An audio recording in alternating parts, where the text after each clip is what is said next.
and welcome to MXM Live. Here's a confession. My guest today is a well-known media person, though he was frankly not in my radar at all for this set of interviews. But on the morning of May 4, I found myself tagged in a post with a cover of the February 2010 issue of Impact magazine, screaming Peri Peri. The intro, as you see the cover over here, spoke of red-hot chatter with the Outlook publisher who had turned entrepreneur the previous year. I dug onto my hard disk and found the interview to be indeed red hot. I then asked him if he could do an interview all over again. So here we are, Maheshwari interviewing Maheshwar. Maheshwar Peri, chairman of founder and founder of Career 360, an entrepreneur, a dreamer, and worker. Well, that's what his profile says on his website. I would like to add two more attributes to his personality: an activist and a do-gooder. Welcome to MXM Live, Mahesh. Thank you so much, Pradyuman. So, Mahesh, what would you like your primary descriptor to be? Media owner, entrepreneur, educator, or an activist? No, I think all of us at some point in time would want to create an impact. So and I don't like the word activist, by the way, because activist has a negative connotation these days. So ultimately, I think if we create an impact, the business will come on its own, the customers will come on its own, and so on and so forth. So I would ultimately want to be creating impact, whatever I do. And if I don't find impact, then I would not be a part of it. But the reason why I use the word activist is because, let me put it this way, you are opinionated and you are highly opinionated and you express your views and you express them aggressively. Like just a few days back, you wrote that open letter to Prime Minister Narendra Modi. Now, a business person like you wouldn't be doing that normally. Yeah, but it is sad that we don't do it. Rajiv Bajaj, and I was so glad that he's spoken what he's spoken. Because he also said exactly the same thing, that, I think business people must speak because we are a part of the society. And if we feel bad, we must talk about it. We're not talking of a rebellion. We're not talking of a revolt. All we're saying that, in our opinion, this is what we should be doing. And ultimately, it's a confluence of all opinions that it reaches the policy makers or decision makers. And they will take the best out of it. One is not saying, you do this, I'm not going to follow the law. All I'm saying is, this is my opinion. And I think in a good democracy, in a vibrant democracy, you should be voicing your opinion if you think that you have even the slightest of the influence. And I do think sitting in Delhi, having seen media, having seen power very few years back, that I think people in my position, especially entrepreneurs, and more especially startup entrepreneurs, must be speaking up a lot more than being the cheerleaders alone. But the fact is that they don't, right? People do get scared of the media. In your case, in your business, have you possibly have had the threat of advertising not coming by because of your views? It's not advertising, but a lot of things that should normally come your way, it becomes that much more difficult. But these things, there are always pluses and minuses, Pradyuman. You also are known because of what you are. And you're also known for what you are, again, on the other side, right? So no one would tell you that you are so-and-so, so I'm not going to talk to you, kind of a thing. That rarely happens. And if you're honest to yourself, people appreciate and respect the fact that you've been an honest person. Like, for example, you would not have seen my opinion changing on issues and post 2014. It is the people who changed. So when I spoke against certain things before 2014, it was good for certain people and bad for certain people. And when I speak again, about certain things in post 2014, it's good for certain people and bad for certain people. And it's a part of the course, and one should be prepared for taking the, brickbats along with the flowers that come your way. So tell me something, one last, political kind of a question. Do you think Achhe Din will ever happen? A very difficult question. I think you need a good team to deliver Achhe Din. And I see the lack of a very good team to drive home the Achhe Din. I think this government will fail not for the want of intent, but definitely for want of intellect, wisdom, and people who can execute an idea. So we've seen that in demonetization, and we see that again in the current pain that is that the lockdown is having. So I would not want to question the intent of anyone. It can be Mr. Modi or Rahul Gandhi or Nirmala Sitharaman or Smriti Irani or whoever it is, but you need to back it with having the right set of people who will execute your intent, and that requires a lot more effort on that side. Okay, so let's move back. Let's move back. After being a top 25 rank holder in chartered accountancy, you joined SBI Capital Market and then moved to join the Rajan Raheja Business Group. You then joined Outlook in 1995. So this is your silver jubilee year in the media. That's right. Your thoughts as you look back? Was it a good idea? Was it a good idea that you switched to the media? Initially, I wasn't actually, Pradyuman. If you actually go back into my story, I joined Outlook in 95, and Outlook was launched obviously in 95. And for the first 6-7 years, I ensured that I was not even in the masthead anywhere, because I wanted to go back to investment banking, right? And if anyone who's come to the Outlook office would know that I used to be in the basement, in the cornermost of the basement. So you talk of the corner office, I was in the basement, and I didn't want to be noticed or seen or anything like that. So I wanted to be the backroom boy, because there was a job that came my way to ensure that Outlook went the way it was conceived to be in terms of the overall project, right? So I used to be I wanted to be ignored by people. I wanted to be not noticed. So there were 5 floors of Outlook, and I would be in the basement, in the cornermost basement, so to say. And for 6-7 years, I did not allow my name to be a part of the magazine, because I wanted to go back saying investment banker. I wanted to be called an investment banker. Here, I was not allowing myself to be called a media person. But over a period of time, I did realize that there would be a lot more investment bankers who will keep coming in, because you have IIMs in this country who produce investment bankers by the dozens.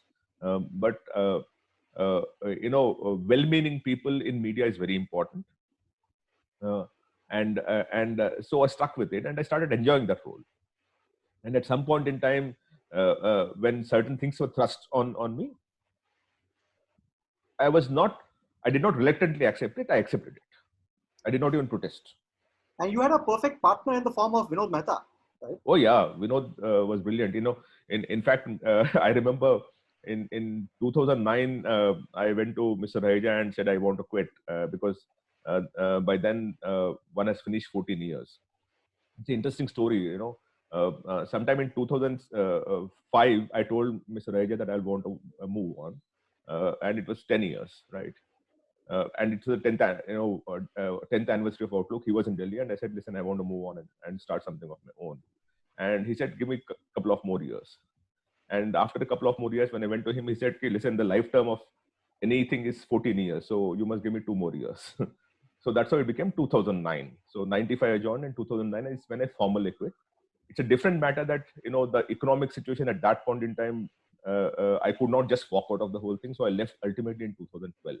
Which means that what was 10 years has become 17 years, or stretched to 17 years. But between 2009 and 2012, I was also working on Career 360. So, right. For me, I realized at some point in time that I started enjoying media for the kind of impact it makes, for the kind of change it can bring about. I know I have no regrets. If I were to go back into my journey, I'll exactly do the same thing again and nothing different. At what time did you think that media is the career for you? What was there any turning point? Was there any reason why you did that? Pradyuman, I think only the first job was my career. After that, everything that I went into was not a career. Of course, you can call it a career or profession or entrepreneur or whatever you call it. But it was made commitment to that space, in the sense. So for the first 6-7 years, I was doing being the backroom boy. It was a career path for me. But once I embraced media when I became the publisher of Outlook, sometime in I think 2001 or something like that. Then it was completely because I believed in it. So it was not for me another job. It was much beyond a job for me, and I was very clear that Outlook will be the most preferred platform with the best possible content, with the best possible a team of people working for it. So it was a no holds barred thing for me because I was committed to the whole. Did the fact that Vinod was the editor help you take the decision? Had it been some other editor, would you have possibly not done it? No, I think Outlook and Vinod are synonymous to each other. All of us are, in a certain sense, on the sides, right? And that's how it should be. And an editor is the face of the platform, right? It can be a magazine or a website or a television channel or whatever it is. Anything else that is, it can be promoters or funding, anything has to be taking a second space. So for me, there was no doubt in my head, and that is where I think we struck very well with each other. I was not wanting limelight, and I didn't want to seek any limelight, right? And Vinod was the editor, and everyone knew it was Vinod's publication. And when you actually have that kind of an equation, where one doesn't seek limelight, and the other one also doesn't seek limelight, but he knows that he's the boss of the organization, there is very little conflict that one can think of or think of. And rightfully so, no better person than Vinod to lead the magazine, because sometime back I remember when Vinod passed away, someone was asking me, how was Vinod as an editor? I said, listen, when he became the editor of Outlook, he bought a flat in Nizamuddin. And when he passed away, he passed off in the same flat in Nizamuddin. He didn't own a farmhouse or he didn't own anything else. Now, that means the integrity of the person, right? I know editors who become big. See, again, earning wealth is not wrong, but I'm just putting things in perspective of the kind of simple person that Vinod is. He believed in what he was saying. He was not greedy for either power or money or anything like that. All he wanted is the freedom and the space to create a magazine of his choice with his thoughts, right? And that's the least that anyone can ask for. He did not ask for anything else beyond those two things, and gladly we gave that. But what he obviously asked for was a huge amount of freedom, which Rajan Raheja then facilitated for him, and you as the business head ensured that he he's allowed to flourish and do what he wants. Were there moments when you said, "Gosh, what the hell?" Did you have sleepless nights because of what he put in the magazine? Oh yes, whenever he's doing a certain very sensitive story, you would have a sleepless night, isn't it? Because like, first of all, let's put things in perspective. I was just a postman. Mr. Raheja was the one who was taking, who knew what was happening, and you had Vinod Mehta. So the freedom was given by him, and the freedom was accepted by Vinod. Who am I? I'm just a postman in a certain sense, to ensure that things were smooth at an operational level and so on and so forth. And surely, when he did any sensitive story, and that he would do at least once in 2 weeks, you would have a sleepless night, because we were prone to being sued many times over. Like I know that at one point in time I was counting about 100 cases around us. So was your lawyer's bill one of the biggest component in your spends list? No, I think it is yes and no in that sense, because when you are actually true to the profession, a good set of people rally around you, right? So my lawyers, or our lawyers, even after I left Outlook, my lawyer, he would not charge me the market rate, because he knew that I was fighting the good fight. At Outlook, we actually had one simple principle at that point in time, which is that if someone sues us, if we are wrong, we apologize. If we are not wrong, we're going to stand up for it. In the sense that we'll not be bullied to submission, and that's a very, very important component of the thing. And at some point in time, people also realize that these guys cannot be bullied to silence, so they stop filing cases against us. So it is important to take a stand, and at the same time, if we are wrong, Vinod will publish an apology, a clarification, or whatever we call it. It's important to know the fine line between what is right and what is wrong, what is true and what is false, and accept the false if it is a false narrative, and if it is true, then you stick your neck out and say, I stand my ground. And which is where Outlook succeeded like no other in that sense. So when Vinod did a story, and every alternate week he will do the story, there would be sleepless nights. And I also knew many times over, when he was doing a story and the person who's about to be impacted by the story would call us, try to call up Vinod on a Wednesday and a Thursday, and he would not even take the call. And on Friday, he will call back very innocently and say, "Oh, you're calling me. What is it? I'm sorry, I could not take your call." By then, the magazine is published, and it's put to bed, and the printed copies are out in the market. So he had the courage of conviction to call him back after the story is published and talk to him. Do you still read the magazine? What is yeah. your view of the outlook the way it is today? I've really the last 6 months of the magazine, when I see the cover stories and all, I'm very glad that with the kind of stories that they're doing, right? One can always take a view of whether they are as aggressive as it should be or less aggressive or those kind of things. But if I were to remove the politics aside and deal with the magazine, some of the stories that they're doing, the features covers that they're doing, are very impactful.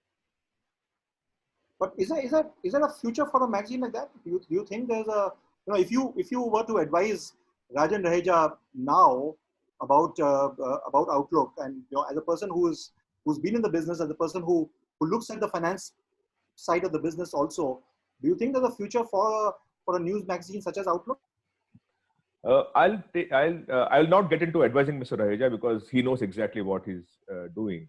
But this is my opinion about any industrialist who wants to be in media. It is very difficult for an industrialist to be in the media. It's a huge challenge because the revenues are a fraction of the total business that they have. Unless you want to use the media to abuse the media to profiteer, media is not meant for industrialists. It must be to independent media corporations. That's the first part of it. And two, again, I'm not getting into any advice to anyone. This is a fantastic space to be in. And I'm not getting into magazine also. I'm just saying as a platform or a magazine or anything like that, right?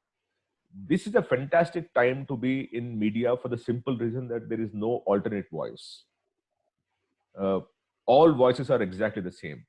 The very, very, the lone voice in the crowd is missing. Of course, the wire and the print and all are taking with that, but that's on the website, the digital side of it. So from my perspective, there can be a fantastic business model also created where an alternate voice, takes over, and that voice has a resonance amongst the other 50-60% who think that they're not listening to good opinions and they're only listening to biased opinions. And to that extent, it will be a fantastic business model also. That's my opinion. In many ways, your Outlook experience obviously has worked for you with Pathfinders, the Career 360 project, the entire operations that you are leading.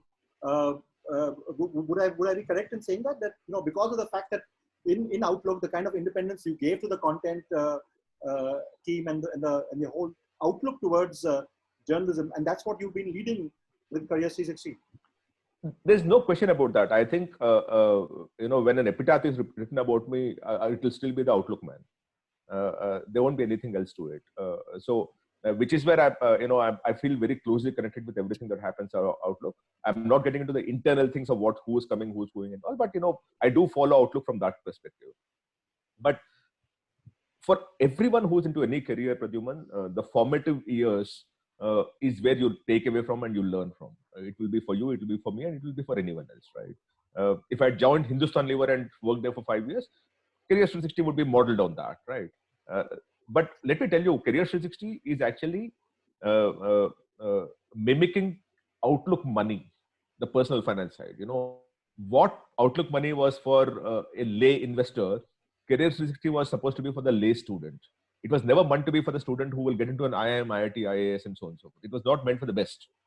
Like Outlook Money was not meant for the very serious investor. This is not meant for the best student. It was always meant for the guys who don't understand how to plan a career and still can you do that. So the entire plan of Career 360 itself was based on my learnings at Outlook when I launched Outlook Money. So I can't run away from the fact that Career 360 is, in a certain sense, what I learned at Outlook. That is what it is, and that is what it will be. I still remember the time when it was thanks to some articles in Outlook magazine, especially against Arindam Chaudhary of IIPM, that actually possibly led to the birth of Career 360. Am I right in saying that? So, in a sense, you need to thank Arindam Chaudhary for what you're doing right now. No, I know the last person I will thank in my life is Arindam Chaudhary for the simple reason that he screwed up many lives, and a person who is messed with so many lives should not be thanked at all. He deserves not to be roaming around in the streets. He should be behind bars, right? But leave that for a moment. As I said, once I was committed to Outlook, I was committed to the truth as it would be at Outlook. And when certain things were published in the magazine and Arindam sought me out and Vinod Mehta out, I stuck my neck out and said, this is where I am, but let's agree to disagree and move on. So the moving on has already happened at Outlook. I wrote, he came, he met, it was over. The problem is when I launched Career 360 and I was doing a story, and the story was not about Arindam Chaudhary, by the way. One of my experiences at Outlook is when you name an institution, only that institution thinks they're guilty. When you don't name an institution and cite instances, there are few more who will say, oh, this is what he's writing about me. Because there was two stories in Outlook. The first one was naming IIPM. The second one was not aiming IIPM. When I did the second one, and both the articles I wrote, by the way. Now, I took permission from Vinod and wrote them. The second one had a greater impact because many people called me up saying, "Aapne mere bare mein likha hai." And we were talking about fraud in the institutions, mind you. So it was about what is wrong or what is not right. Right. So based on that experience, when I started Career 360, the story that we were doing was what the students must be careful about when choosing a college in terms of what they claim. It was never meant to be about IIPM or Arindam Chaudhary. This is something that not many people know about. Yeah, but you're obviously referring to the 100% placement claim of multiple things, not just that, the foreign collaborations, the placements, the salary, the professors that they have, the accreditation that they have and everything, right? But the story was about what are the checklist of a student in deciding which is a decent, good, honest college. We wrote to many people in that. There was a journalist called Urmila who was with us, and she wrote to multiple institutions. And what happened was when we were doing the research for that story, and Urmila was doing that research for the story, the idea was obviously mine, but Urmila was the one who was fronting it. She wrote to Arindam also, and Arindam went and filed a case against me and got a stay. And once he got a stay, I didn't have an option but to fight him because I needed to first vacate the stay. One of the things again I learned at Outlook is if there is a stay on your head, you ensure that you move the mountains to ensure that the stay is vacated. You don't sit on the stay, right? Not because you want to write something, but quite simply when he has a stay, it means that he was right and you are wrong, and that you would not let it be. But let me come to Arindam, and one last question on him. Otherwise, he'll file a case against me. Yeah. Is in a sense, he was a creation of the media, right? Large ads in the newspapers, and clearly, and he was profiled very much. His articles appear in various places. So, in many ways, while of course, he did what he did, or he didn't do what he claimed to be doing, or allegedly. Let me be careful in my choice of words. Yeah. But the fact of the matter is that he's a creation of the media. He was a creation of the media then. The empire of IIPM was created by the media. The entire empire, the edifice, was built by media brick by brick. And if students got cheated, media is not even equally to be blamed. It is to be blamed. Arindam is less to be blamed and media is to be more blamed. There is no question about that in my head. And I remember once, he was in deep trouble and he stopped advertising and all. One of the North Zone heads of a large newspaper got sacked because he could not achieve his targets, because his targets had largely to do with Arindam. Which is what I'm saying. The edifice of this entire thing is this. That. But you're a publisher yourself. How do you really ascertain whether the claims of an advertiser are correct or not? Because you print an ad, as long as there's nothing anti-social, anti-national, or vulgar or whatever, you publish the ad. So there's no real way to check stuff. I'm sure in Career 360 there are quite a few ads that you carry of universities which possibly have a slightly dubious reputation. Yeah, right and wrong. You're right that we are not policemen, so we don't know the correctness of every claim that is made in an ad. But when you know that a claim is wrong, what do you do with that? That's the question. For example, in your newspaper, on your magazine, tomorrow if someone were to come and say, that if you were to have this medicine, corona would be, it's a complete medication for corona. It will be remedied, right? It's an ideal vaccine. Would you carry that?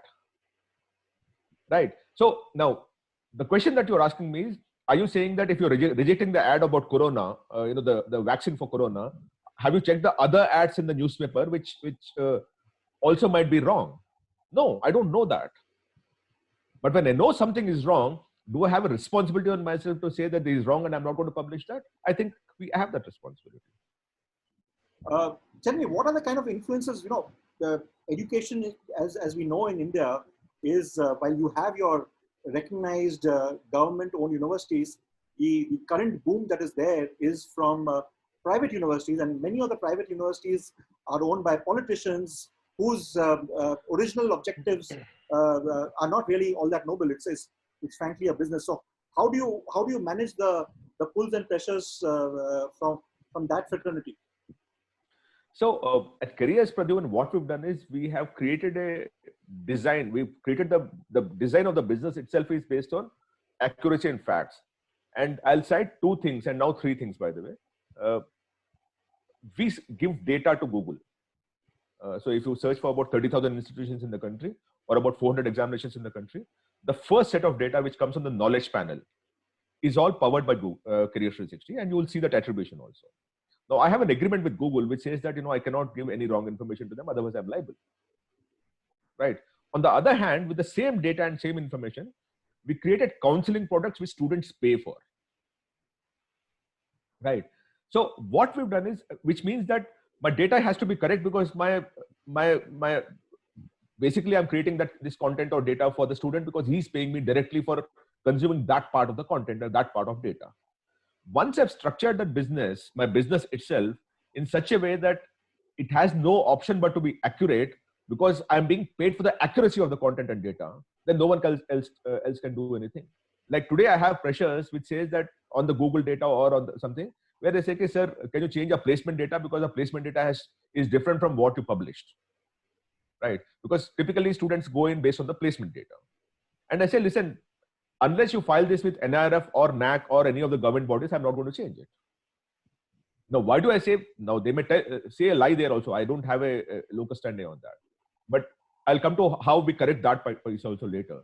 So when he's filing with the government, he's filing on an affidavit. And if it's proven wrong, he'll be behind bars.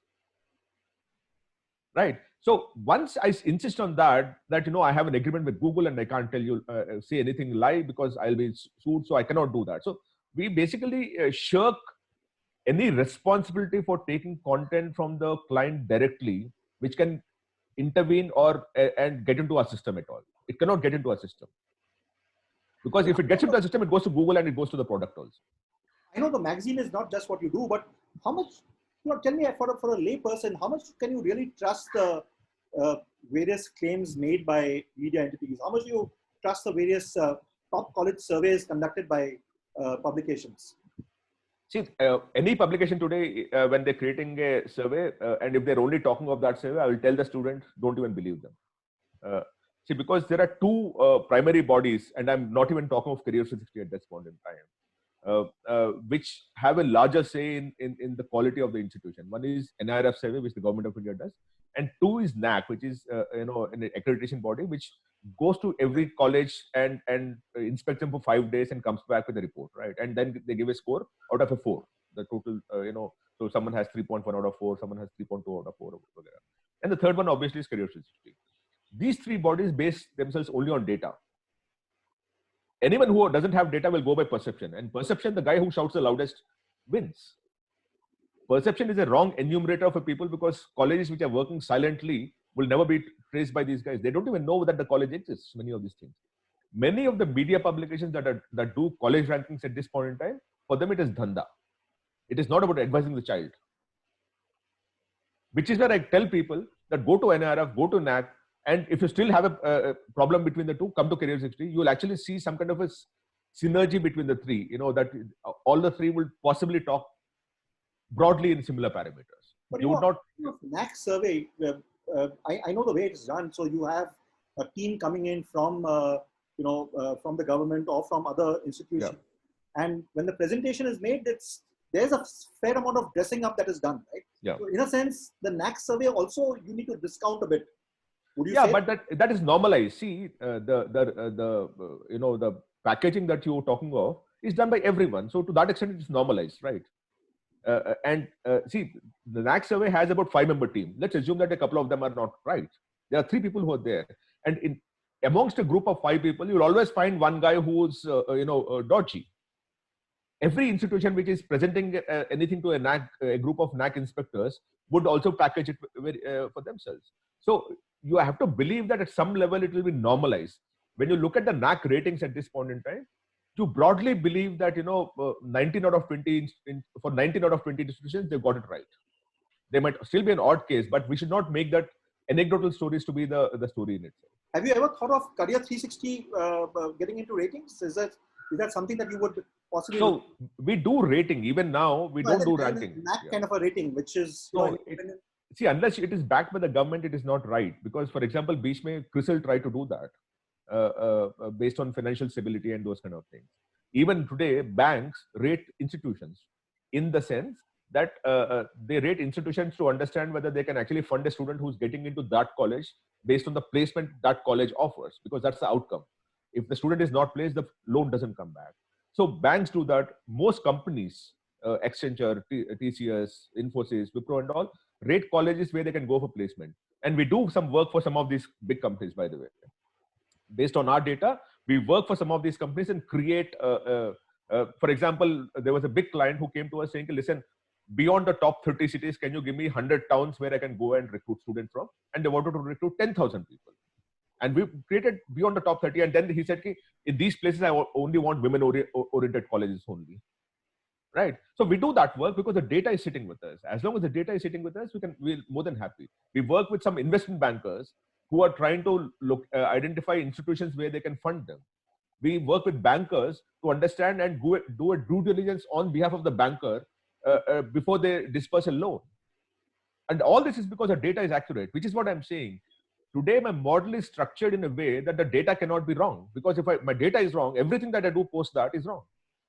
So, for the benefit of people who don't know much about what Career 360 is doing, because it's decidedly more than just the magazine that you publish, right? That's so right. Tell us a little more, and in your revenue pie, where does what is your broad terms your revenue pie like in terms of whether it's a magazine? So the print is 20% of our total revenue pie, or not even 20. It's now this year it will be 15%.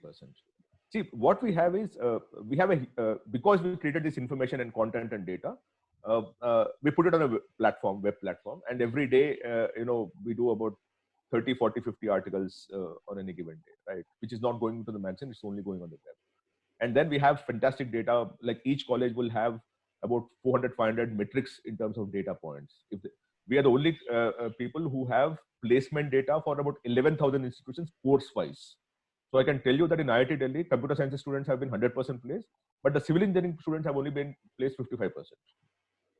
So if you're choosing, and similarly, if you go to a VIT, 100% placement on computer engineering. So between an IIT Delhi civil engineering and a VIT, you'll prefer VIT because there you're getting a better placement in that sense, right? So these choices, so it is all based on data for me, right? So because we created information, because we created data on the platform, there is enormous amount of audience. In any given month, we have about 20 million sessions on the platform. In the peak months, it will touch 40 million also, right?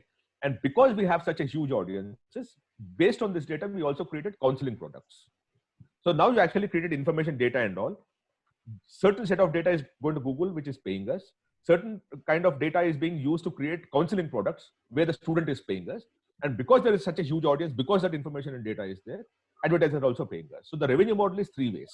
We created one pipe of information, content, data, which is being monetized in terms of people paying us for the content and data.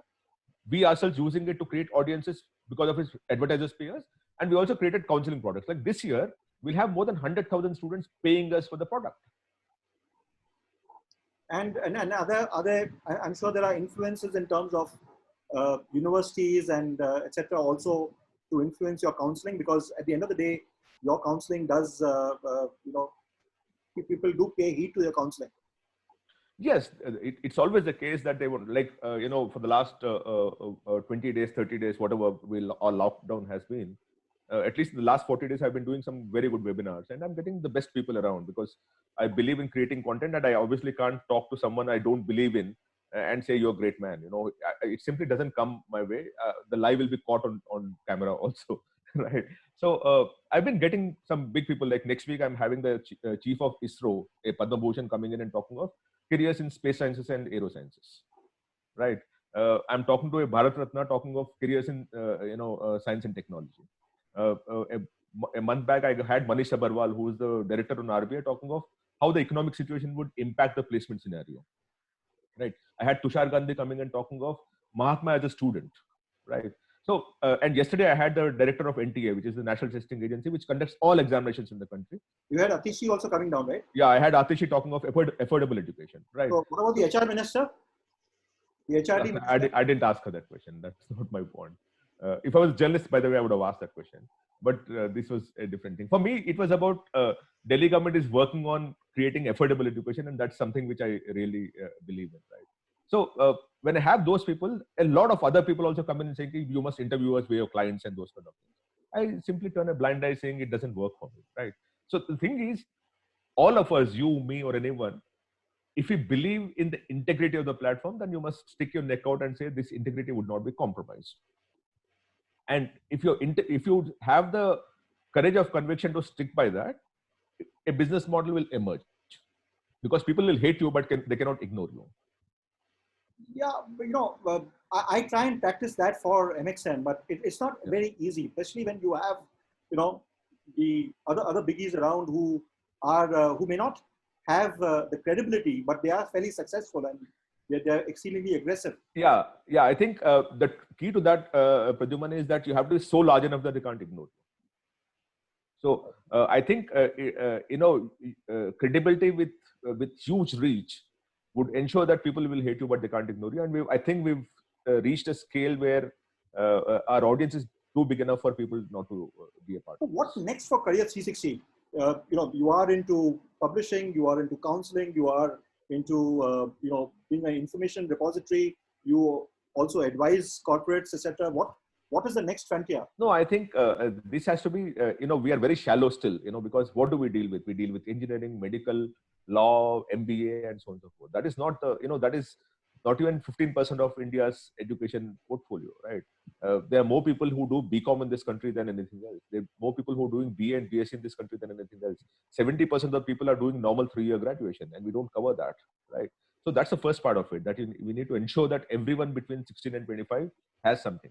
But two, more importantly, in the next 4 months, you will see us also getting into informal skilling courses, because increasingly a 1-year program on data sciences is more outcome based than a 3-year formal qualification of something else, because the formal qualifications are being challenged by the informal skilling courses with a promised outcome. So you are going to get into education. I'm not getting into education. I'm going to create, expand the platform to cover those kind of courses. I'm not into education at all. So just be clear about this. But it is in a sense education, right? That's right. That's right. But what the students want is, if I want to, I am a graduate, but I don't have a job. What is the 1-year course I can do where I can get a job? And if I can suggest to him that, okay, you're a commerce student, you do this program on GST and taxation and how to, understanding taxation and all, and you'll get an accountant's job, assistant accountant's job somewhere.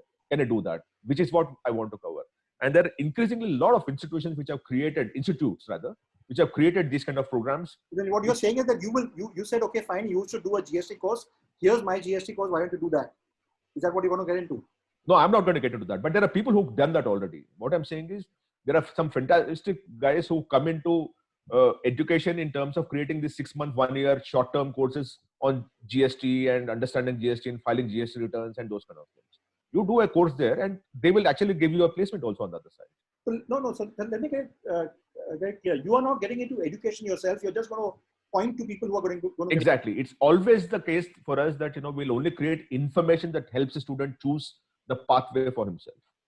But isn't that the next frontier? For instance, you are so close to education. You know the kind of problems that exist. Wouldn't you want to set up a Career 360 university or just take over a university and offer the kind of education that you think that ought to be there? See, if I were to set up a university, Pradyuman, I will only impact a fraction. If I were to create a platform which has more information, which covers all the 60,000 institutions in this country, it will be more impactful. So again, I keep saying that, I don't want to be a drop in the ocean. I want to be the ocean as far as information is concerned, and which is what I'm trying to do. But isn't that the next frontier? For instance, given the fact that knowing you're exceedingly committed to a cause, and it's very clear that in the last 2 decades, you have been committed to education and providing quality education. Do you also know the kind of education that exists in the country? Haven't you got, haven't you got enthused to set up a university yourself? Not for the next 3-5 years, Pradyuman. Let's put it that way, because it will be wrong of me to say I will never get into it. I'll look like a fool 10 years down the line. I don't want to do that. But for the next 3 years at least, I know what I'm about to do. Breaking news: Mahesh Perry may set up a university 10 years from now. No, that's not the case. Are you looking? A lot of people have spoken to me to set up a university along with us, but it's not my cup of tea at this point in time. Back home in Telangana or Andhra, So that's what I'm saying. A lot of people keep approaching me to be on their boards and this and that, but I think I've got my hands full running this organization, because today we have about 320 people working, right? My first responsibility is to them.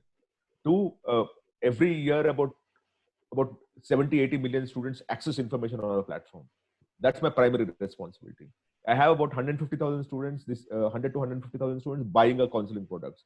I have a responsibility to ensure that the counseling product, what it recommends or what it predicts, is accurate. Because if I give a wrong recommendation, it's over for me, right? It's a matter of life for them. A career is not, for us, our line is a career is a life. So for me, I need to deal with that. So with all these things, I have my hands full, and I don't think I'll get into creating anything new. I'll be only expanding this in the information space to guide students, and would keep going deeper so that the accuracy levels keep increasing as I move. Your overall view of the state of education in the country, in terms of, are you bullish about the way things are? Are you are you dismayed with the educational standards that are there in the country? Would you rather say that, hey, you should get out of the country if you want really good quality education? See, the last statement I don't subscribe to, but surely I'm dismayed. I'm discouraged, dismayed, and everything that you can, use that word. That's because, see, we keep talking of demographic dividend. Now, tell me one dividend that accrues to you before your investment. We as a country have not invested in education and believe that because we have such a high population, the demographic dividend will accrue. The worst thing that will happen to any country is that when you have so many people, but they're not productive. And if you don't invest in education, those people will not be productive. And to that extent, there'll be a chaos. And one small, trigger, and there'll be fire all over the place. You see that right now when you see the migrant crisis, right? People don't believe in each other. People don't trust each other. They start walking because they don't believe in a government's word. It can be state or center or people out there. So the thing is, we as a country, if we think, and when the Prime Minister recently talked of the 5 pillars, and one of them was demographic dividend. Now, if that is what it is, look at the investment in education as a percentage to GDP. It's fallen over the last 7 years. You can't have a claim to a dividend unless you invest the money in that. So, which is where I have a serious problem about कि 140 करोड़ है तो अपने आप मिलेगा. नहीं होता है, ऐसे नहीं होता है. एक पत्थर मिलेगा पर आपको और कुछ नहीं मिलने वाला है. You're also finally quoting the Prime Minister. Well, I will keep. He's my Prime Minister. Tell me something. Have you, we spoke about influences. Has somebody offered you a doctorate, honorary doctorate? No attraction, Yeah. Dr. Maheshwar Perry? Yeah, I have a lot of people who talk to me on that. I don't take it because, see, a doctorate has to be worked on. You don't get it because of your position. For example, I don't know how many of you people know, but Mr. Montek Singh Ahluwalia has a doctorate, but he doesn't use it.